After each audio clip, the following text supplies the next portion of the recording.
If you have drug sensitivity where you don't tolerate medications, chemical sensitivity, and especially if you don't tolerate coffee well, it might be due to the acetylation pathway.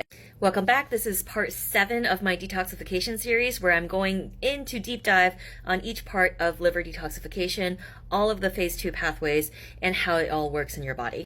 All of the parts are the previous videos of this one, so you don't have to scroll too much. You can kind of look through all of the ones to kind of get caught up to speed. So acetylation is another phase 2 pathway. So again, when you're trying to detoxify stuff, things go through your body, go through your liver, it goes through phase 1 detoxification and produces an intermediary that then circulates around your body again. Oftentimes that intermediary is more toxic than the original thing. That intermediary then has to go through phase 2 pathway in order to be properly excreted. So acetylation is in charge of a lot of drug metabolism and a lot of toxic chemical metabolism. It also detoxifies biologic amines like serotonin and dopamine metabolites. And for some reason, this one isn't really talked about as much in functional medicine, so let's go ahead and talk about it. If you have slow acetylation, then you're going to be more sensitive to drugs, caffeine, and other environmental toxins. So this is where you take a little bit of a drug and you have a huge response. And this is opposed to fast acetylators, where it just doesn't seem to affect them as much.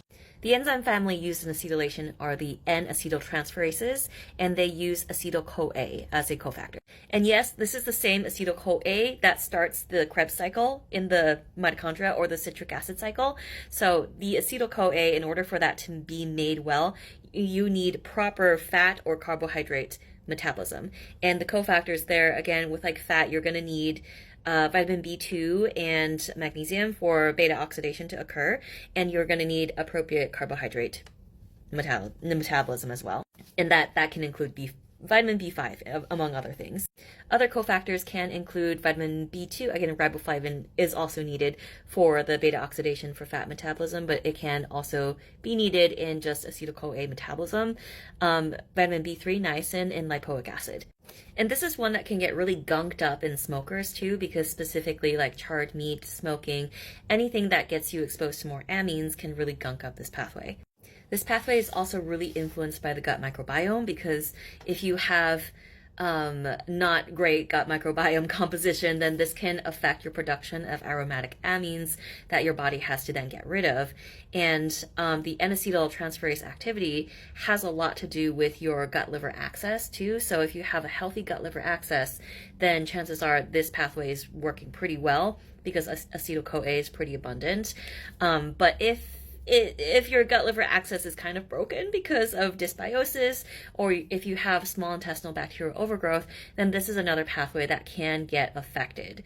And I know we've talked about patterns with sulfation and methylation before this one too. So you can very easily see how if there's an issue with, say, a hydrogen sulfide SIBO that's affecting sulfation, the sulfation is going to impact methylation, going to impact glutathione conjugation, and then also impact acetylation. So this is how things can cascade in a way that one detox pathway can gunk up a bunch of others and just really compromise your detoxification of a lot of different things. All right, in the next one, I'm going to talk about amino acid conjugation, and we're almost done. Let me know if you have any questions in the comments. Thank you.